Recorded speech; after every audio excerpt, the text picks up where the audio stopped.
ক্ষমতার আড়ালে লুকিয়ে থাকা অস্বাভাবিক সম্পদ, ব্যাংক, বাড়ি, ফ্ল্যাট, এমনকি বিদেশে সম্পত্তির অভিযোগ বলছে হাজার কোটি টাকার সাম্রাজ্য।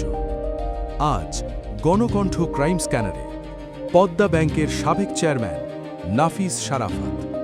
চৌধুরী নাফিস শারাফাত আওয়ামী লীগ সরকারের সময়ে আলোচিত এক ব্যবসায়ী নাম।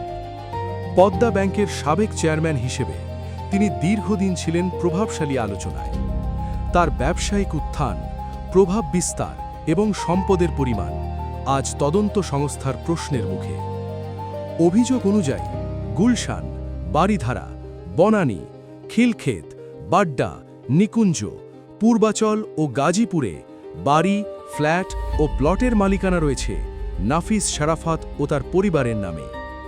এছাড়াও ব্যাংকিং, আইটি, শিক্ষা, মিডিয়া এবং পাওয়ার খাতে ডজনখানেক প্রতিষ্ঠানের সঙ্গে তার সম্পৃক্ততার অভিযোগ রয়েছে। প্রশ্ন উঠছে, অল্প সময়ে এত বিপুল সম্পদের উৎস কি? সবই কি বৈধ ব্যবসার আয়, নাকি ক্ষমতার অপব্যবহার? অভিযোগ রয়েছে একসময় দুদকের এক প্রভাবশালী কর্মকর্তার সঙ্গে ঘনিষ্ঠতার কারণে দীর্ঘদিন তিনি আইনের আওতার বাইরে ছিলেন।